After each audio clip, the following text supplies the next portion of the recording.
피난처가 되시며 환난 중에 우리의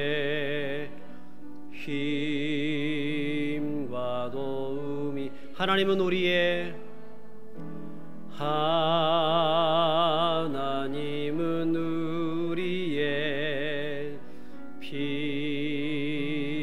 피난처가 되시며 환난 중에 우리의 힘과 도움이시라.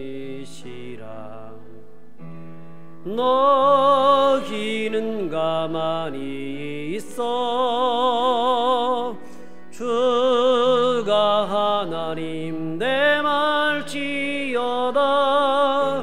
열방과 세계 가운데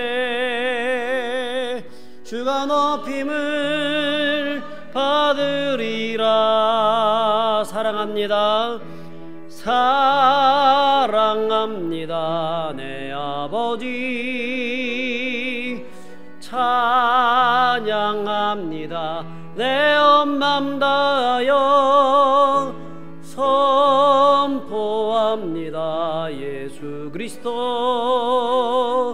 주님 오심을 기다리며.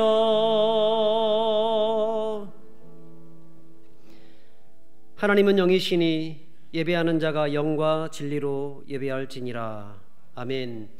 전능하사 천지를 만드신 하나님 아버지를 내가 믿사오며 그 외아들 우리 주 예수 그리스도를 믿사오니 이는 성령으로 잉태하사 동정녀 마리아에게 나시고 본디오 빌라도에게 고난을 받으사 십자가에 못 박혀 죽으시고 장사한 지 사흘 만에 죽은 자 가운데서 다시 살아나시며 하늘에 오르사 전능하신 하나님 우편에 앉아 계시다가 저리로서 산자와 죽은 자를 심판하러 오시리라.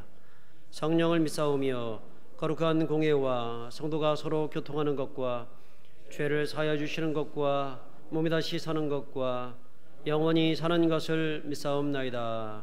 아멘. 자리에 앉아주십시오. 하나님은 찬양받기에 합당하신 분이십니다. 하나님은 우리의 찬양을 기뻐하십니다. 오늘 이 시간 주님의 그 이름 앞에 우리의 온 마음과 힘을 다해서 전심으로 손뼉치면서 함께 찬양하길 원합니다.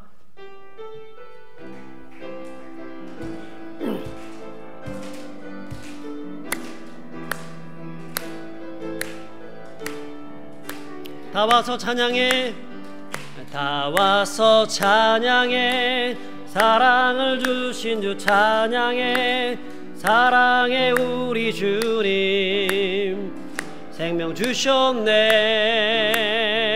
소리쳐 찬양해, 기쁨을 주시는 우리 왕 찬양의 제사 드리며 주님께 경배해.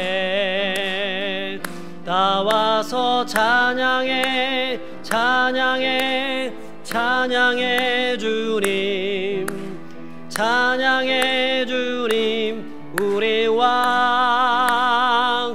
다 와서 찬양해, 찬양해, 찬양해 주님, 찬양해 주님 우리 왕. 다 와서 찬양해, 사랑을 주신 주 찬양해, 사랑해 우리 주님 생명 주셨네. 소리쳐 찬양해, 기쁨을 주시는 우리 왕 찬양의 제사 드리며 주님께 경배해. 할렐루야. 다 와서 찬양해, 찬양해, 찬양해 주님, 찬양해 주님 우리 왕. 다 와서 찬양해, 찬양해, 찬양해 주님, 찬양해 주님 우리 왕. 다 와서 찬양해, 찬양해, 찬양해 찬양해 주님. 우리 왕 다 와서 찬양해 찬양해 찬양해 주님. 찬양해 주님 우리 왕. 할렐루야. 이 코로나19라고 하는 참 위협 속에서도 우리는 누구를 붙잡아야 됩니까? 우리 하나님 붙잡아야 됩니다. 이 코로나19는 겉으로 봤을 때에는 마치 어떤 전염병과 어떤 바이러스와의 싸움처럼 보이지만 여러분, 이 모든 것은 다 하나님께 속한 것입니다. 전쟁은 나에게 속한 것이 아니라 하나님께 속한 것임을 고백하면서 나아갈 때에 하나님이 우리 삶 가운데 놀라운 길로, 선한 길로, 이 모든 것을 극복할 수 있는 길로 우리 모두를 인도해 주실 것을 믿으시기 바랍니다. 우리 함께 이 찬양하길 원합니다.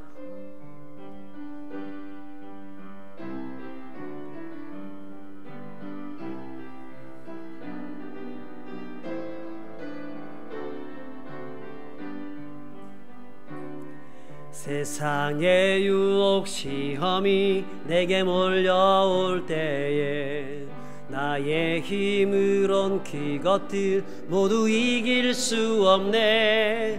거대한 폭풍 가운데 위축된 나의 영혼 어찌할 바를 몰라 헤매이고 있을 때 주를 찬양, 손을 들고 찬양. 전쟁은 나에게 속한 것 아니니 주를 찬양, 손을 들고 찬양. 전쟁은 하나님께 속한 것이니. 거짓과 속임수로 가득 찬 세상에서 어디로 갈지 몰라 머뭇거리고 있네. 공중의 권세 잡은 자 지금도 우리들을 절망으로 넘어뜨리려 하네. 주를 찬양, 손을 들고 찬양. 전쟁은 나에게 속한 거다. 전쟁은 하나님께 속한 것입니다. 손을 들고 찬양.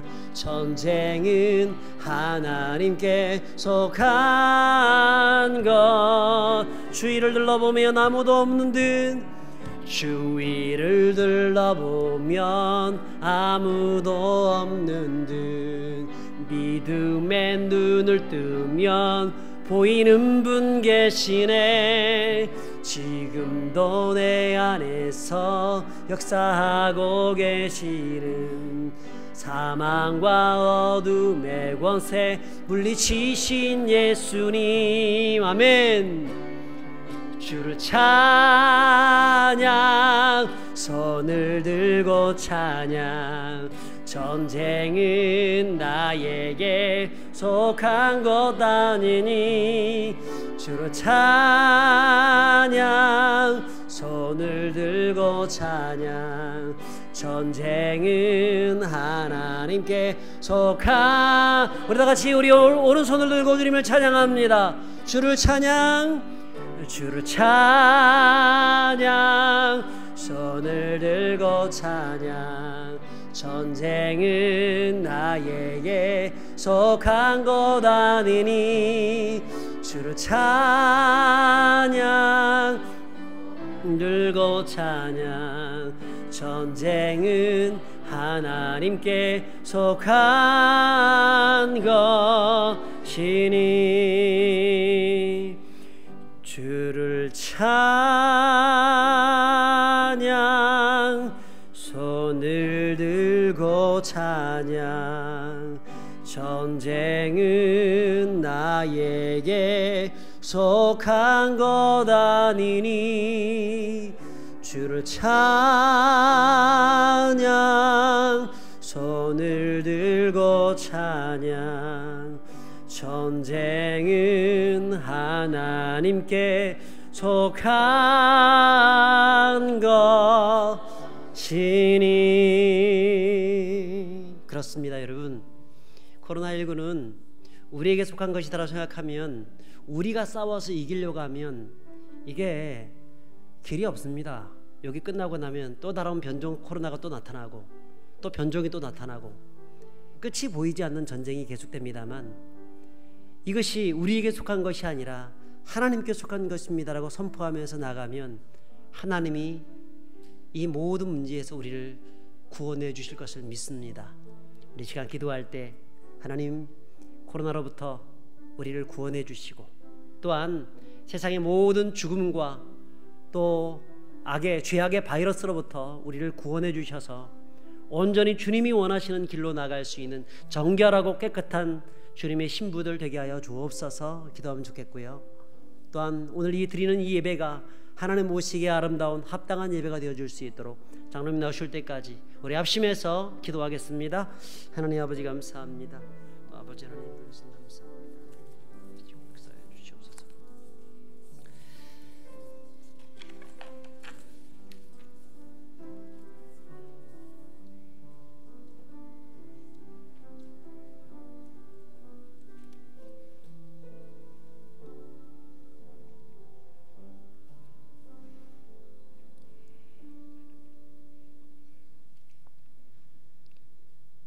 우리의 연약함으로 인해 매 순간 하나님을 바라보고 의지하여 우리의 믿음을 더욱 견고하게 세우시기를 원하시는 하나님 아버지, 하나님의 은혜를 알게 하시니 감사를 드립니다. 주변 환경으로 인해 너무 자주 초조해하고 걱정에 빠져 주님으로부터 오는 영원한 기쁨을 우리의 삶 가운데서 누리지 못하고 있음을 용서하여 주옵소서. 자신의 연약함뿐만 아니라 드러내고 싶지 않은 부분까지 모두 내보이는 정직함으로 주님 앞에 나아오게 하시고, 자신의 처지와 형편을 인정하고 있는 모습 그대로 십자가 앞에 나아온 저희들 주님 품에 안아주시고 위로하여 주옵소서. 사람을 기대하지 않고 우리의 강함 대신 예수 그리스도를 주목하며 예수 그리스도의 사랑으로 연약한 지체를 사랑하게 하옵소서. 무엇이 옳고 그른지 분별할 수 있지만 자신의 뜻대로 행하지 않고 오직 하나님의 뜻에 순종하신 주님의 길을 따르며 이해할 수 없고 용납할 수 없지만 하나님의 말씀이며 뜻이기에 순종의 자리로 나아가는 우리의 모습을 보이게 하옵소서. 기도를 통해 하나님의 뜻을 구하는 저희의 작은 몸부림을 주님의 강하신 손으로 붙들어 주옵소서. 부평교회를 향한 하나님의 계획을 이루어가는 도구로 저희를 사용하시고 주님의 뜻과 상반된 행동을 하는 저희의 행위에 가슴 아파하시는 주님의 마음을 바라보게 하옵소서. 강하게 붙드신 사랑의 끈을 놓지 마시고 더 이상 저희들을 버려두지 마시며 교회가 계획하고 행하는 모든 일에 하나님의 간섭하심과 주관하심이 함께하여 주옵소서. 우리의 믿음이 환경으로 인하여 변질되지 않도록 인도하시고 오히려 고난 중에 기뻐하며 하나님을 찬양할 수 있도록 축복하옵소서. 복음을 전가하고 하나님의 하나님 되심과 살아계심을 간증할 수 있는 은혜를 주옵시고 우리의 삶이 하나님 아버지의 사랑을 증거할 수 있도록 하여 주옵소서. 주일학교를 지키시고 인도하여 주셔서 하나님의 큰 역사를 이루어 나갈 신실한 주의 종들이 나와 하나님 나라를 위해 헌신하게 하옵소서. 슬픔과 근심 중에 나온 성도들 위로하고 새 힘을 주시며 은혜를 사모하는 성도들에게 영적 충만함을 허락하여 주옵소서. 가정의 문제와 사업과 직장의 문제들이 주님의 뜻 아래서 해결되게 하시고 다음 세대들이 기도의 무릎을 이어가게 하옵소서. 믿는 자들의 본이 되게 하시고 성령과 동행함으로 생활의 열매가 있게 하시며 삶의 능력이 나타나도록 축복하옵소서. 성령께서 이 시간을 주관하시어 말씀을 전하시는 박태현 목사님에게 성령 충만함을 더하여 주시고 주시는 말씀이 복음이 되게 하시고 마음속 깊이 뿌려내려 생활을 움직이는 능력이 되게 하여 주옵소서.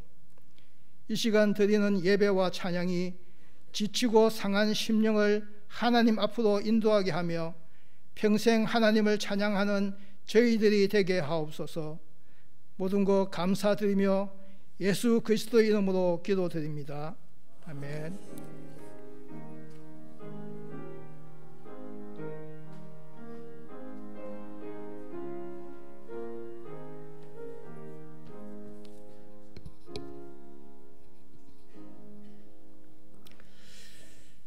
오늘 하나님께서 우리에게 주신 말씀은 사도행전 2장 37절에서 41절입니다. 사도행전 2장 37절에서 41절 말씀 보겠습니다. 한 절씩 교독하겠습니다. 그들이 이 말을 듣고 마음에 찔려 베드로와 다른 사도들에게 물어 이르되 형제들아 우리가 어찌할꼬 하거늘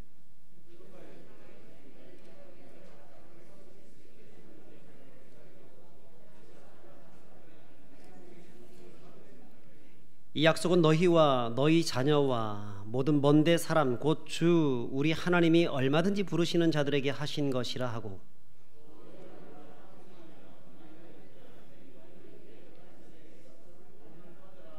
41절 같이 읽습니다. 그 말을 받은 사람들은 세례를 받음에 그날의 신도의 수가 3,000이나 더하더라. 아멘.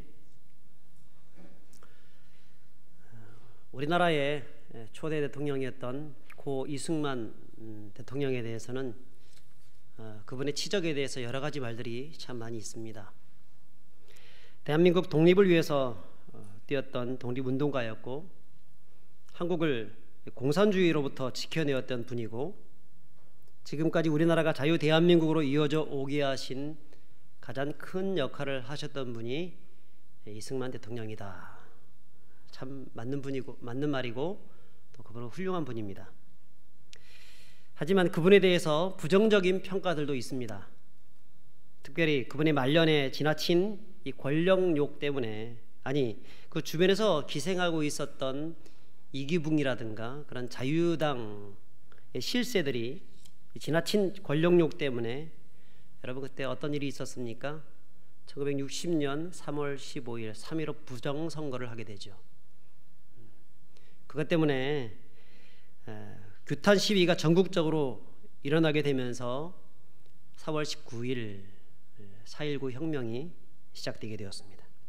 결국 그 때문에 대통령은 하야하고 내려와야 했습니다. 여러분 권력이 뭔지 왜 이렇게 사람들의 이런 세상의 명예와 권력 그런 욕망에 집착하면서 살아가고 있는지 모르겠습니다. 사람들은 자기 권력이 더 커지면 커질수록 장기화되면 장기화될수록 더 많은 권력을 누리려고 하는 욕망을 가지고 있는 것 같습니다. 오늘은 4.19가 일어난 지 60년 된 4.19 혁명 기념일입니다. 저는 오늘 이 말씀을 묵상하다가 느낀 것이 있습니다. 어쩌면 우리가 살고 있는 이 세상의 역사들 중에서 정말 기록하고 싶지 아니하는 흑 역사들이 있는데 그 역사들, 그 흑 역사들이 반복되는 이유가 뭘까? 권력자들의 마음에 이런 우리가 어찌할꼬라고 하는 마음이 없기 때문에 그런 것은 아닌가 하는 생각을 가졌습니다. 여러분 이번에 민주당이 압승을 했죠. 저는 이 압승 이후에 민주당이 어떤 행동을 취하고 있는가를 눈여겨보았습니다. 아마 내심은 엄청나게 기분이 다들 좋았을 것입니다. 그렇지만 그 자리를 내려놓고 축배를 들지 않는 모습을 보면서 참 잘하고 있다라고 하는 생각들을 했습니다. 그런 초심을 잃지 않고 국회의원 임기 4년 내내 끝까지 간다고 하면 그리고 항상 겸손한 마음으로 우리가 어찌할꼬라고 하는 마음으로 나라와 국민들을 생각한다면 하나님이 그들에게 복을 주시고 또 그들을 통해서 이 땅에도 복을 주실 거라고 생각합니다. 이것은 다른 당도 마찬가지예요. 야당도 마찬가지입니다. 그들을 참 좋아하는 그런 국민들도 마찬가지입니다.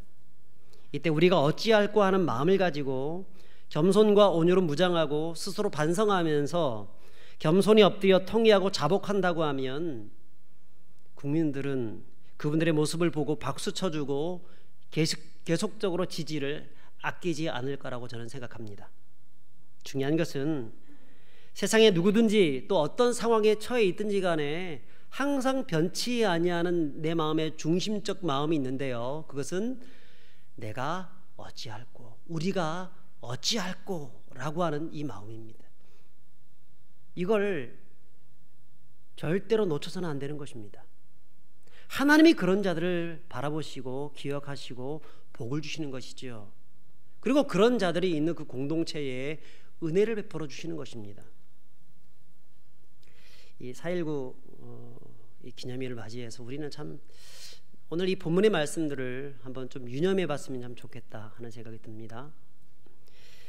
우리가 지난 시간에 베드로의 설교에 대해서 우리가 들었었는데 사실은 종말론에 대한 강의를 중간에 쭉 해왔기 때문에 도대체 베드로가 어떤 설교를 했는지에 대해서 그 앞에 무슨 일들이 있었는지에 대해서 성경을 뭐 잘 아시는 분들은 충분히 알겠지만 대부분 또 어떤 일이 있었는지에 대해서 기억나지 않는 분들도 있을 것입니다. 예수님이 부활 승천하시고 제자들이 예수님의 말씀을 따라서 오순절날 마가의 다락방에 모이게 되었습니다. 전심으로 하나님께 한 10일 정도를 기도하고 있을 때 하늘의 문이 열리고 호련히 하늘로부터 급하고 강한 바람 같은 것들이 일어나게 되면서 성령이 저들 가운데 내려오게 됩니다. 약속하신 성령이 부어지게 됩니다. 그때 그들은 방언을 말합니다. 난곳 방언을 말합니다. 여기서 이 난곳 방언은 외국어 방언이죠. 그것을 통해서 하나님의 큰 일들이 세상 가운데 선포되어지기 시작합니다. 여러분, 그 좁은 땅덩어리에서, 그 좁은 도시에서 그 난곳 방언, 아주 특이한 일들이 막 벌어지게 되니까 그 소문이 삽시간에 주변에 퍼져나가게 되겠죠. 그래서 그 이야기를 듣고 많은 사람들이 몰려들었습니다. 오늘 성경에 보면 15개 국가에서 몰려들었던 디아스포라 유대인들 한 3천여 명 정도가 모여든 것으로 볼 수 있겠습니다. 자, 그들은 그 모습을 보고 제자들이 성령 충만함 받고 방언하는 모습들을 보면서 두 가지 반응을 보였습니다. 하나는 저 사람들이 갈릴리 사람들이 아니냐, 별로 못 배운 사람들인데 어떻게 우리가 태어나서 자랐던 그 난곳 방언 외국어를 저렇게 유창하게 잘 할 수 있느냐. 두 번째 반응은 저들이 술에 취한 것이다 라고 얘기를 했습니다. 새 술에 취했다. 그러자 베드로는 그들의 그 말과 그들의 그 반응을 보고 그들을 향하여서 아주 역사적인 설교를 해나가기 시작합니다. 그것이 2장의 베드로의 설교인데요. 저들은 새 술에 취한 것이 아니다. 비아냥거리는 사람들, 조롱하는 사람들 향하여서 그렇게 말을 합니다. 저들은 어떻게 지금 3시였는데, 3시는 9시를 얘기하는 거거든요. 오전 9시. 아침부터 술 먹고 술 취한 사람들이 어디 있느냐. 새 술에 취한 것이 아니다. 요엘 선지자의 말씀을 인용하면서 요엘 선지자의 말씀을 이루려고 하는 것이다. 하나님이 말세에 내 영을 내 모든 육체들에게 부어주리니 저들이 예언할 것이요 젊은이들은 환상을 보고 늙은이들은 꿈을 꾸리라. 그 말씀이 저들 안에서 성령이 부어지면서 이루어진 것이다 라고 말을 합니다. 요엘 선지자와 또한 다윗의 시편의 말씀들을 인용해 가면서 쭉 말씀을 해나가죠. 그게 베드로의 설교였습니다. 자, 그러다가 오늘 36절에 보면 마지막으로 결론적으로 저들에게 이런 메시지를 합니다. 36절을 제가 읽어보겠습니다. 그런즉 이스라엘 온 집은 확실히 알지니 너희가 십자가에 못 박은 이 예수를 하나님이 주와 그리스도가 되게 하셨느니라 하니라. 자, 그에 대해서 이렇게 설교가 딱 마무리되자 거기 있었던 3,000명이나 되는 사람들이 반응을 보입니다. 37절의 반응, 그게 오늘 본문 우리가 읽었던 반응인데요. 37절 읽어보겠습니다. 시작. 그들이 이 말을 듣고 마음에 찔려 베드로와 다른 사도들에게 물어 이르되 형제들아 우리가 어찌할꼬 하거늘. 여기서 마음에 찔렸다고 합니다. 그리고 거기에 있는 사도들과 다른 형제들을 서로 보면서 우리가 어찌할꼬 라고 하는 탄식이 흘러나오고 있는 것을 봅니다. 여러분, 여기서 마음에 찔렸다라고 하는 이 단어는 영어 성경인 NIV 성경에 보면 cut to the heart 라고 있습니다. cut to the heart, 마음이 칼로 도려내는 것 같았다라는 겁니다. 우리식으로 표현을 하자면 가슴이 찢어지는 것 같았다. 그 말씀이 증거되어졌을 때 가슴이 찢어지는 것 같은 고통을 느끼게 되었다는 것입니다. 킹 제임스 버전이라는 성경에는 여기를 pricked, P-R-I-C-K-D, 뭡니까? 바늘로 따끔하게 찔렸다, 혹은 양심의 가책을 받았다라고 하는 말로 표현을 하고 있습니다. 무엇입니까? 거기 모인 사람들이 베드로의 설교를 들었을 때 자기 안에 있는 죄성을 보았다는 겁니다. 여러분, 유대인들이 얼마나 그동안 메시아를 기다려왔습니까? 그런데 그 메시아를 너희들이 죽였다라고 얘기를 하자 그들이 그 말을 듣고 큰 양심의 가책을 받았다라고 합니다. 베드로가 36절에 이렇게 말합니다. 너희가 십자가에 못 박은 이 예수라고 합니다. 너희가 예수님을 십자가에 못 박아 죽였다는 겁니다. 그에 대해서 이것을 반감하는 사람들이 단 한 명도 없습니다. 우리가 예수를 죽였다고? 난 그런 적 없어. 나는 사람을 죽인 적이 없어. 이렇게 얘기하는 사람이 없습니다. 그들은 일제히 서로의 얼굴을 보면서 침통한 표정으로 정말 울먹이면서 우리가 어찌할꼬 라고 반응을 하고 있다는 겁니다. 여러분, 그들이 왜 이렇게 칼로 가슴을 도려내는 것 같은 양심의 가책을 받고 있습니까? 그들이 진짜 예수님을 죽인 사람들이기 때문에 그렇습니까? 성경은 그렇다라고 합니다. 그들이 예수님을 죽였다라고 합니다. 그래서 이것이 그들 안에 느껴졌을 때, 아, 내가 예수를 죽였구나, 내가 메시아를 죽였구나 라고 하는 마음들이 느껴졌을 때 그들이 괴로워서 우리가 어찌할꼬 라고 고백을 하고 있는 겁니다. 자, 그러면 진짜 이 사람들이 예수님을 죽인 사람들인지 아닌지 한번 좀 찾아보는 것이 좋겠습니다. 한번 우리가 좀 거룩한 상상력을 가지고 이것을 한번 추적해 보는 것이 굉장히 중요할 것입니다. 도대체 무슨 일이 있었길래 베드로가 너희가 예수님을 십자가에 못 박았다라고 얘기를 하는 것일까요? 그 근거가 무엇입니까? 여기 모여든 사람들에 대해서는 2장 9절부터 11절까지 보시면 이 유대인들인데 전 세계에 흩어졌다가 명절 때문에 찾아온 디아스포라 유대인들이라고 얘기합니다. 한 15개 국가에서 몰려들었던 사람들입니다. 여러분, 당시 유대인 남자들은 전 세계에 어디에 살고 있든지 1년에 3번 예루살렘에 와서 하나님께 제사를 드려야 됐습니다. 유월절, 오순절, 초막절 3번입니다. 그 중에서 유월절과 오순절 요 기간은 50일밖에 차이가 나지 않습니다. 요즘 같으면 금방 비행기 타고 쭉 왔다 갔다 해버리면 끝나는 그런 거리지만 옛날에는 이 정도 여행하려고 그러면 상당히 오랜 시간 동안 여행을 해야 됐기 때문에 한번 외국에서 이쪽 그 이스라엘 그 유대 땅으로 들어가려고 그러면 많은 시간 동안 여행을 해서 이동해야 되기 때문에 어떤 일이 벌어졌냐면 흔히들 정말 가정에 급한 일들이 아니면 거기서 머물렀습니다. 6월절을 지키고 난 다음에 오순절까지 다른 곳에 가지 않고 머물러 있었던 사람들이 많았다는 것입니다. 자, 그러므로 여기 있는 이 사람들은 어떤 사람들이냐면 예수님이 6월절에 그 십자가에서 죽는 모습을 지켜본 사람들이거나 아니면 최소한 그 이야기를 들었던 사람들이었다는 겁니다. 직접적으로 간접적으로 들었던 사람이었습니다. 자, 그러면 그들이 그 유월절에 참여하기 이전에, 그러니까 유월절과 나중에 오순절 이 사건까지 쭉 예루살렘에 머물기 이전에 저들의 고향에 있었을 때 예수님에 대해서 어떤 소문들을 들었을까요?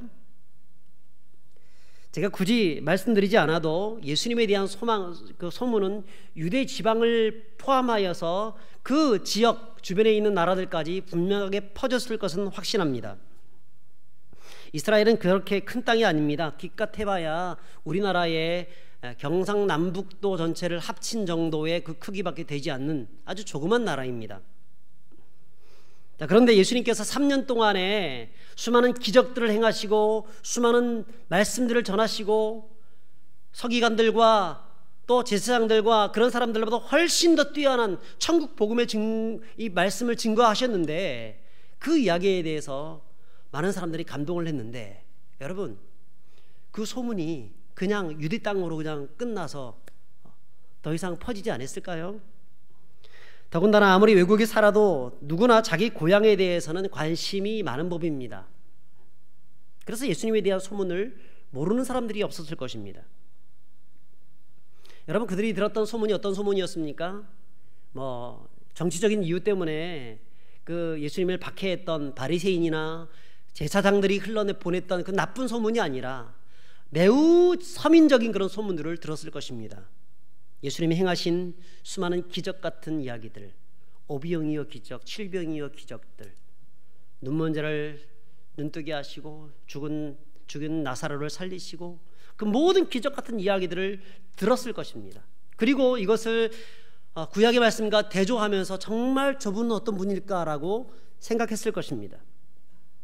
뿐 아니라 그분이 행하셨던 소외되고 연약한 과부들, 또 다른 사람들에게 버림받은 사람들, 그런 사람들 편에 서서 그들을 도와주고 사랑했던 그 사랑 이야기들, 그분이 전했던 그 팔복, 그 천국 복음들, 여러분, 그런 이야기들을 저들이 들으면서 어떤 생각들을 하였겠습니까? 정말 저분이 구약에서 말씀하셨던 그 메시아가 아닌가? 정말 우리가 지금 로마의 압제하에 있는데 그분이 오신다고 하면 이 로마의 압제하에서 우리가 죽을 수밖에 없고 고통 가운데 있는데 우리를 구원해 줄 진정한 메시아가 저분이 아닐까라고 하는 그 큰 기대와 소망들이 전 세계에 흩어져 있는 많은 디아스포라 유대인들 사이에 있었다라는 겁니다. 자, 그러니까 어떻습니까? 생전에 한 번이라도 예수님을 한번 보았으면 좋겠다고 하는 마음들을 가졌겠죠. 여러분, 우리도 아주 유명한 그 연예인만 본다 하더라도 연예인 아무것도 아닌데도 불구하고 아이고 한 번만 얼굴 좀 봤으면 좋겠다, 이런 마음들을 갖잖아요. 예수님은 당시 가장 유명 인사고, 또 저들의 생각에 정말 구약에서 우리를 위해서 보내주신 메시아일 수 있다고 하는 그런 마음들을 사람들이 가졌기 때문에 예수님에 대한 어떤 보고 싶어하는 그런 마음들 굉장히 컸을 것입니다. 그래서 그런 마음으로 바로 예루살렘에 유월절을 맞이하여서 예수님 보기 위해서 많은 사람들이 모여들기 시작했다는 거예요. 근본적인 목적은 유월절을 지키기 위해서 모여들었지만 저들 안에는 또 하나의 소망은 예수란 자를 한번 봤으면 좋겠다고 하는 마음들이 가졌죠. 근데 어떻습니까? 저들이 처음 예수님을 봤던 그 예수님은 자기들이 생각했던 그 예수님이 아니었습니다. 저들이 예수님을 봤던 그때의 그 예수님의 모습은 그들의 기대를 한순간에 박살내버리는 그야말로 충격적인 사건 그 자체였습니다. 수많은 군중들이 모여 있습니다. 그 군중들 사이에서 한 명의 사내가 그 십자가를 들고 끌려가고 있습니다. 십자가에 못 박아라, 십자가에 못 박아라, 이런 소리를 들려가면서 끌려가고 있는 것입니다. 채찍에 맞고 쓰러지고 또 쓰러지고 있는 겁니다. 도대체 이게 무엇인가? 저분이 누구지요? 예수란 자입니다. 그것도 도저히 그 말에 어안이벙벙하여서 도대체 맞는가라는 생각이 들어서 또 다른 사람에게 찾아가서 묻습니까? 저 사람이 누구입니까? 예수란 자입니다. 갈릴리 예수란 자입니다. 나사렛 예수입니다. 여러분, 이 얘기를 들었을 때 거기 있었던 그 디아스포라 유대인들 마음속에 어떤 마음들이 생겼겠습니까? 정말 내가 알고 있는, 내가 소문으로 들었던 그 예수가 저렇게 채찍이 맞으면서 십자가를 질고 가고 있단 말인가? 더러운 강도들의 아우성과 같은 굶주린 들깨들과 승냥이들이 으르렁 소리 같은 그런 이야기들이, 그런 소리가 들려지면서 도저히 얼굴을 뜨고는, 눈 뜨고는 볼 수 없는 처참한 장면이 그 예수님의 그 모습에서 보여지는 것입니다. 어떻게 메시아가 저주의 십자가를 지고 죽을 수 있단 말인가? 그것을 봤던 사람들은 그런 충격에서 헤어날 수가 없었을 것입니다. 여러분, 설령 예수님에 대해서 메시아가 아니다라고 생각했던 사람들이라 할지라도 의로운 랍비 예수님의 죽음, 그렇게 고대하고 보고 싶었던 메시아 예수의 죽음은 그들에게 공허함을 주었고, 더 나아가서 메시아를 죽이는데 우리가 아무것도 할 수 없었다는 그 사실 때문에 그것에 대한 부끄러움이 남겨지게 되면서 그들은 그 자리를 한 사람 두 사람 떠나야만 했을 겁니다. 도대체 어떤 일이 벌어지는가? 왜 이런 일이 벌어질까? 여러분, 그것이 사실은 누가복음에 나와 있는 엠마오에 내려가는 제자들의 모습이 아니었습니까? 저들은 예수님을 이스라엘 구속할 구속자로 믿고 따라왔었는데 죽어가는 모습을 보면서, 십자가에 죽은 모습을 보면서 이스라엘의 소망이 사라졌다고 생각했었습니다. 그리고 허탈과 침통한 마음 가지고 자기의 고향으로 내려가고 있는 중이었습니다. 예수님이 죽어가고 있는데, 어떤 랍비가, 위대한 랍비가 죽어가고 있는데 그를 위해서 자기가 사모했던 그를 위해서 내가 아무것도 해줄 수 없다는 사실 때문에 고통하면서 또 부끄러움을 느끼면서 허탈한 마음 가지고 내려가고 있는, 움직이고 있는 그 사람들,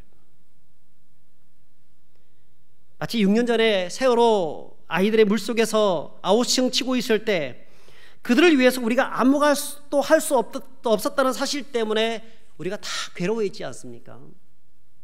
10년 전에 천안함이 두동강 나고 바다에 침몰될 때 그 젊은 수십 명의 장병들이 물속에서 소리 한번 질러보지 못하고 죽어야 할 때, 그때 우리는 아무것도 할 수 없었다는 그런 사실 때문에 많은 사람들이 안타깝게 생각하고 눈물을 흘렸습니다. 근데 그런 마음이 거기 있는 이 사람들의 마음이었다는 것입니다. 그 후에 예수님이 부활하셨다는 소문이 돌고, 부활하신 이후에 40일 동안 제자들에게 10번이나 나타나셨다는 그 소문이 돌고 있을 그때, 혹시 메시아가 진짜, 예수님이 진짜 메시아가 아닌가 하는 그런 희망이 조금씩 모락모락 피어나고 있을 그때에 성령이 임했고, 그때에 그 베드로의 입술을 통하여서 거기 모여들었던 그것을, 그 모든 것들을, 예수님의 죽는 과정들을 다 경험했던 사람들이 거기에 모여들었고, 베드로는 결론적으로 이렇게 말씀을 하고 있는 겁니다. 너희가 십자가에 못 박은 이 예수를 하나님이 주와 그리스도가 되게 하셨느니라. 직접적으로 못 박은 건 아니죠. 그런데 간접적으로 못 박은 것입니다. 그것 때문에 어떻게 할 수도 없는 그런 사실들 때문에 괴로워하고 있었는데, 오늘 성령께서 베드로를 통하여서 얘기하고 있는 겁니다. 너희들이 죽였다라고 하는 겁니다. 그러니까 저들 마음에 큰 찔림이 있게 된 겁니다. 내가 죽였구나. 바리새인들이 죽인 것이 아니라, 제사장들이 죽인 것이 아니라, 로마 병정들이 못을 받고 창에 찌른 것이 아니라, 내 두 눈으로 예수님을 못 받고 내 두 팔로 그분을 치고 나의 더러운 죄로 그분을 찔렀구나 라고 하는 생각들이 그의 가슴들을, 거기 있는 군중들의 가슴들을 치고 있는 겁니다. 계속해서 마치 칼로 가슴을 도려내는 것 같은 양심의 가책이 그들을 짓누르면서 그들은 이런 반응을 보입니다. 우리가 어찌알고.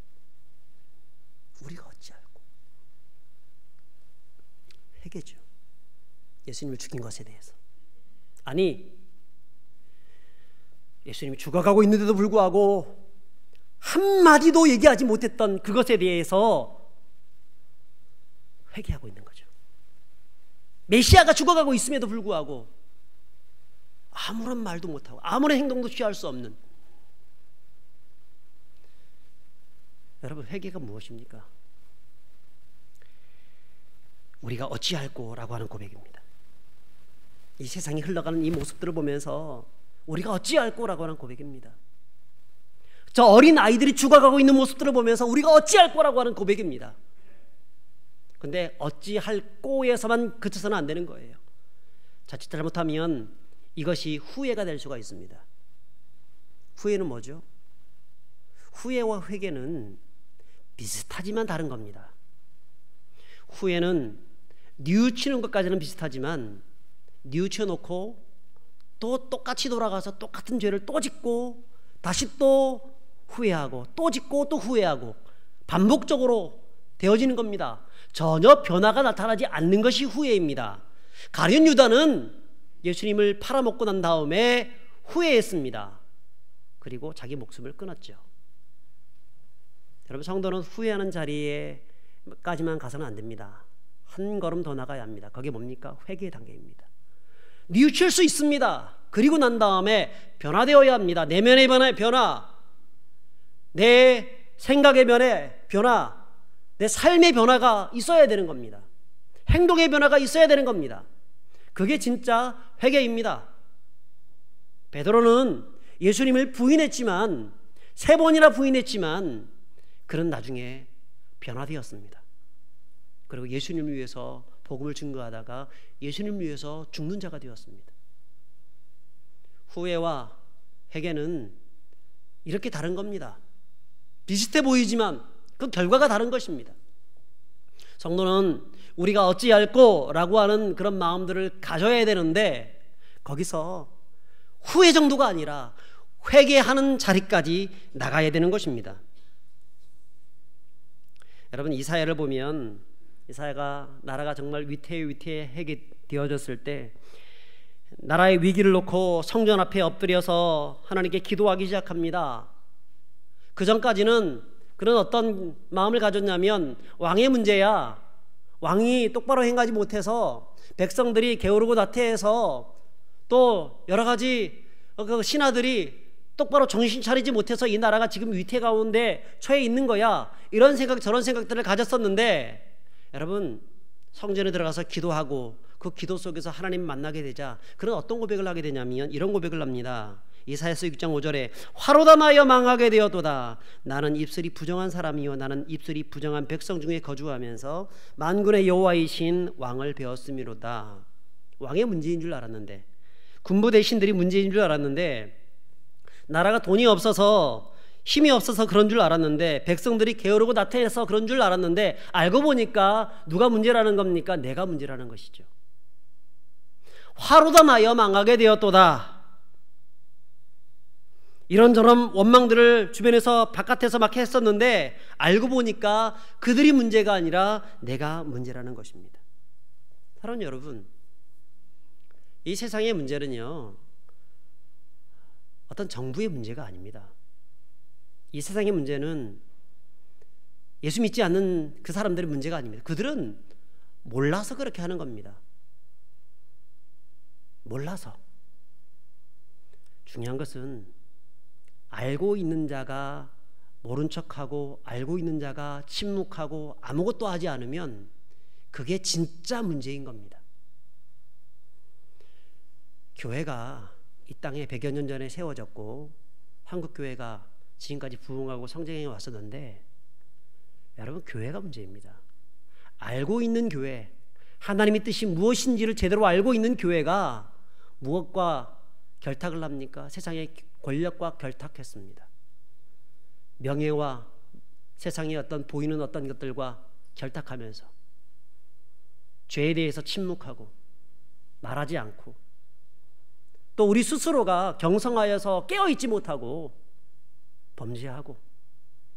여러분, 사실은 세상의 문제가 아니라 네가 문제가 아니라 내가 문제라는 것입니다. 이것을 기억해야 됩니다. 그래서 한국교회가 회개하게 되어졌을 때 비로소 이 땅이 다시 돌아올 수 있는 거예요.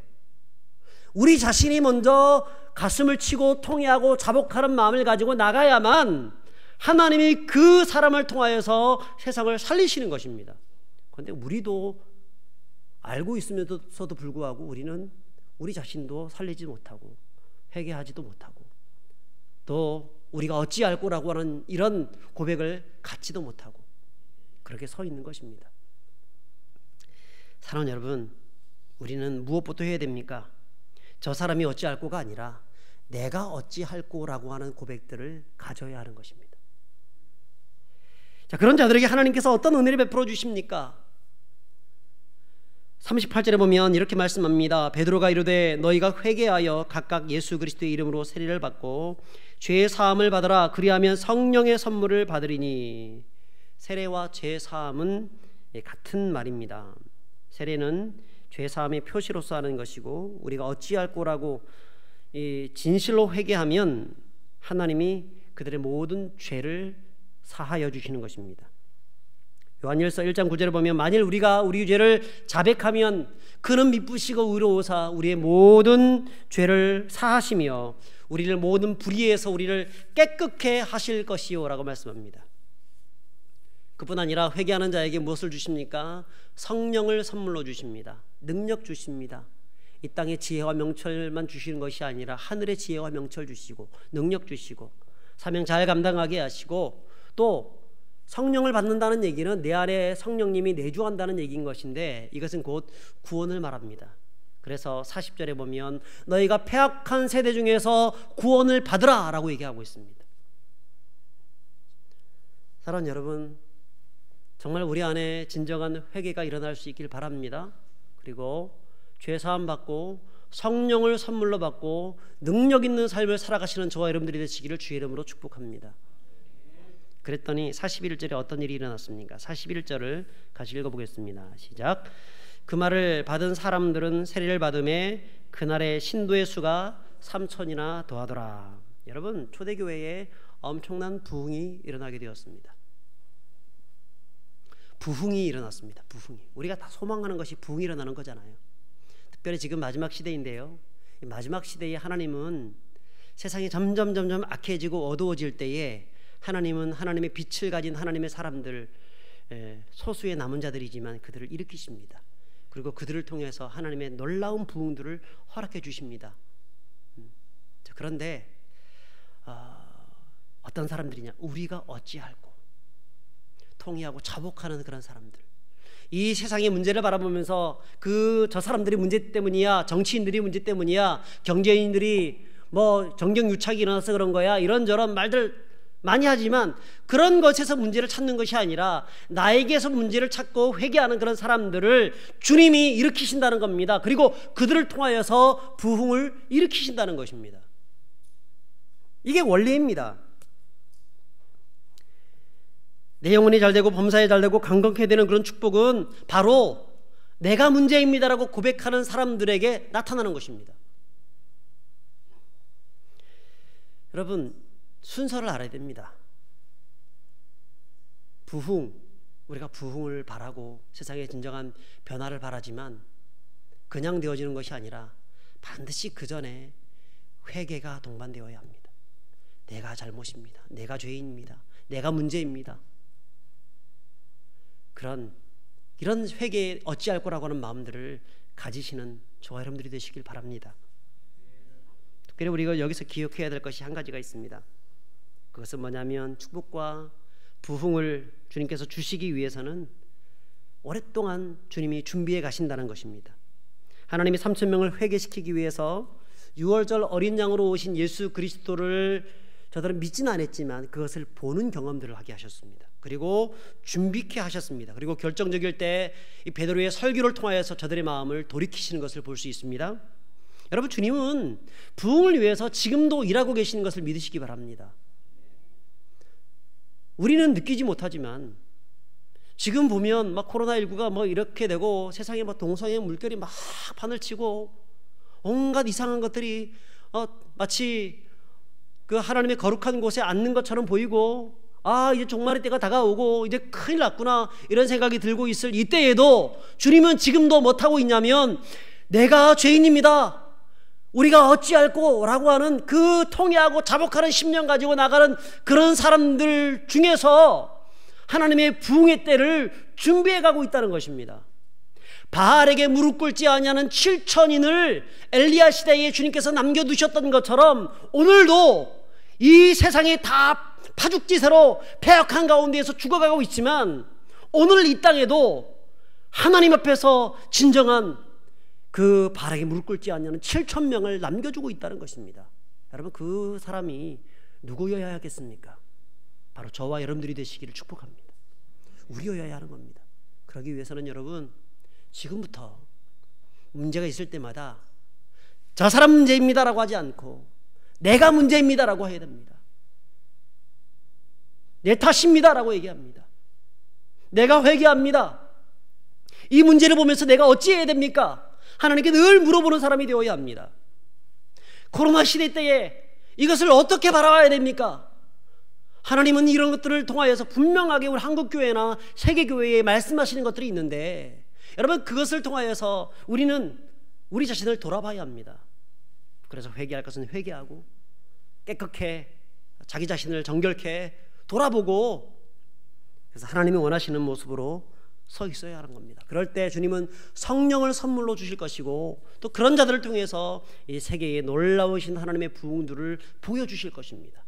이 사실을 기억하시면서 이번 한 주간 동안도 주님과 함께 동행하시고 특별히 통회하고 자복하는 마음 가지고 안타까운 마음 가지고 눈물을 흘려서 기도하시는, 그래서 승리하시는 저와 여러분들이 되시기를 주의 이름으로 축복합니다. 찬양하겠습니다.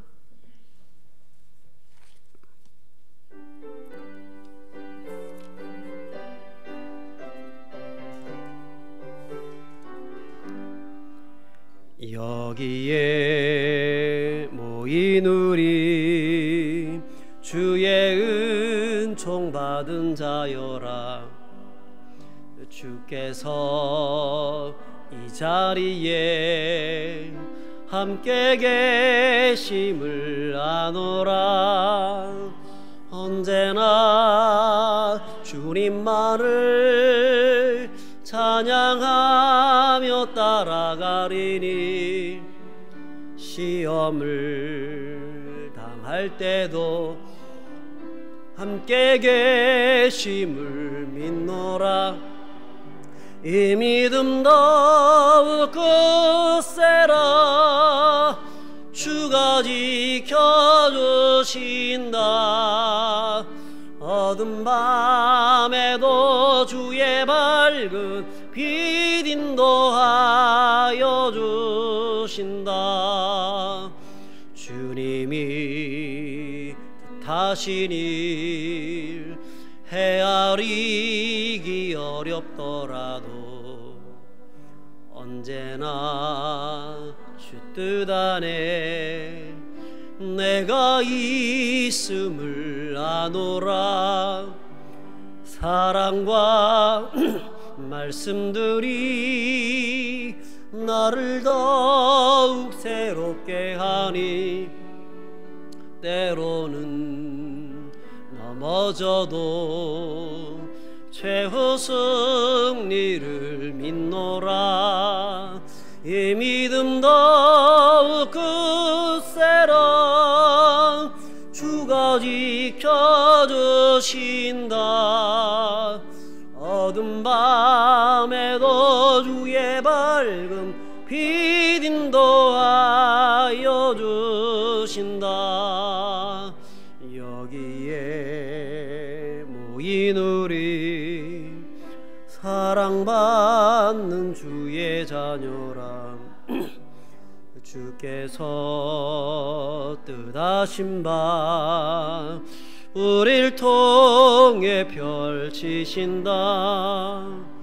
고통과 슬픔 중에 더욱 주님 의지하오니 어려움 이겨내고 주님 더욱 찬양하리.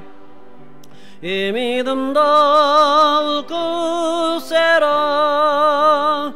주가 지켜주신다.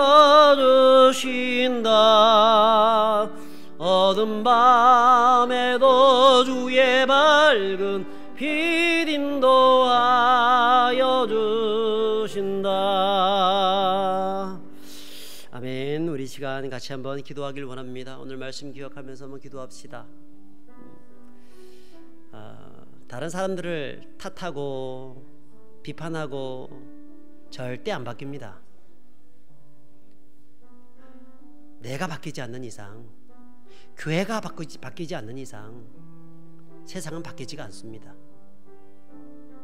우리 시간 기도합시다. 남편 바꿔달라고 하기 전에 나부터 바꾸게 하여 주옵소서.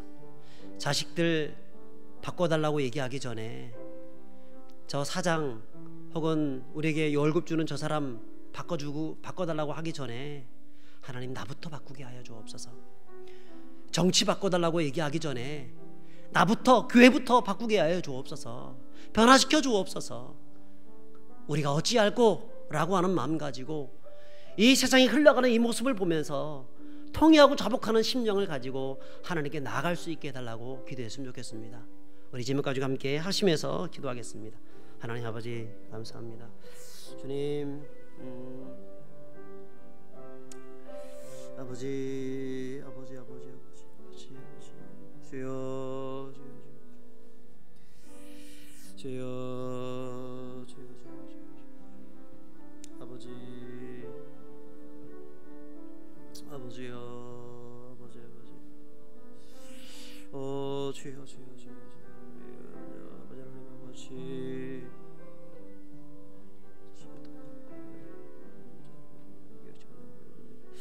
아버지 아버지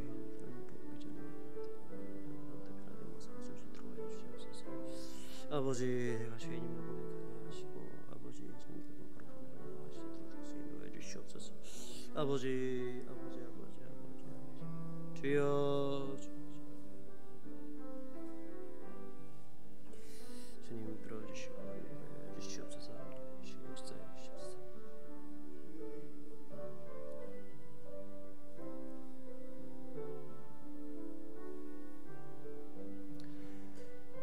하나님 아버지, 세상은 원래 자기가 가야 할 곳대로 멸망을 향하여서 계속해서 나아가고 있습니다. 그 세상을 향하여서 좀 다르게 살아라, 바꿔라 라고 말해본들 세상은 여전히 멸망을 향해서 나갈 수밖에 없습니다. 주님, 세상을 향하여 바꾸라고 말하기 전에 내가 바뀌길 원합니다. 교회가 바뀌길 원합니다. 먼저 아는 자, 먼저 된 자, 하나님의 말씀을 먼저 배운 자, 우리 자신부터 바꾸길 원합니다. 우리가 어찌할꼬 이런 통회하고 자복하는 심령이 우리들 안에 있게 하여 주옵소서. 주님, 점점 세상은 어려워지고 있습니다. 이 어려움을 통해서 우리 자신을 돌아보게 도와주시고 기도하게 하시고, 그래서 정말 주님이 기뻐하시는 그런 모습으로 온전히 서나가는 그런 우리 교회 성도들 되게 하여 주옵소서. 오늘 예물을 드렸습니다. 드린 손길 하늘에 신령한 것들과 땅에 기름진 것들로 충만하게 채워주셨길 원하옵나이다. 무엇보다도 저들의 모든 삶에 필요한 것들도 채워주시되 성령을 부어주셔서 뜨거운 마음 가지고 서로 사랑하고 뜨거움으로 섬기고 또 이웃을 돌아볼 수 있는, 또 복음을 증거할 수 있는 저희들 다 되게 하여 주옵소서. 이 드린 손길이 하나님 뜻 안에 온전히 있기를 원합니다. 주의 헌금으로, 감사헌금으로, 시율제헌금으로, 또한 성경금과 장학헌금 등 여러 가지 제목으로 하나님께 드렸습니다. 쓰이는 곳곳마다 주의 나라가 확장되어지게 하시고 주의 영광이 온전히 드러날 수 있도록 하여 주시옵소서. 감사합니다. 늘 우리의 기도를 들으시고 응답하여 주실 것을 믿사오며 우리를 구원하신 예수 그리스도 이름으로 기도합니다. 주 예수 그리스도의 은혜와 하나님 아버지의 크신 사랑과 성령님의 감동하심과 교통하심과 충만하심이 다른 사람을 먼저 바꾸려고 노력하기 이전에 나 자신을 하나님의 말씀 앞에서 바꾸어가며 철저히 회개하고 통회하고 기도하면서 하나님 나라를 세우고 주의 부흥을 이루기를 소망하는 주의 사랑하는 모든 성도들 머리 위에와 우리 부평교회 또한 이 나라 민족 한국교회 위에 영원토록 항상 함께 있을지어다. 아멘.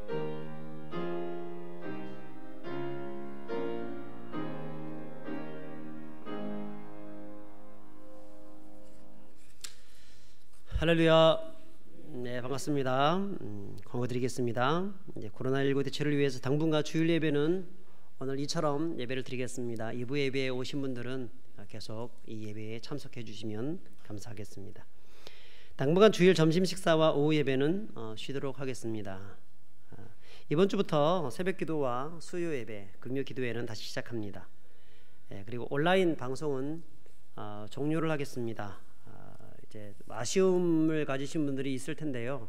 한번 한 주일 동안 한번 종료를 좀 해보겠습니다. 해보고 그 다음에 온라인을 찍어가지고 다시 유튜브에 올리는 것이 좋을지 안 좋을지는 한번 더 고민을 해보겠습니다. 그동안 매주 주보 말씀 공부를 하신 분들이 계시는데 구역장님들한테 제출해 주시면 선물을 드리겠습니다. 그동안 손소독제 나눔 사역은 지난 토요일까지 잘 마무리되었습니다. 이제 3월 16일부터 시작해서 어제까지 4월 18일까지 건 한 달간 그렇게 섬겼는데 제가 여기 사역을 마치며 글을 써가지고 올렸는데 너무 글자가 제가 컴퓨터 화면으로 볼 때는 엄청 크게 보여가지고 괜찮았는데 여기 보니까 너무 작네요. 좀 이해해 주시면 감사하겠습니다.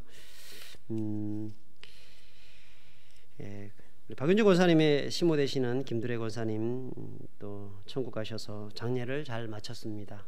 권사님 또 감사하다고 전해달라고 말씀해 주셨습니다. 우리 다 같이 일어서서 마지막 찬양하시면서 전체 시간을 마치겠습니다.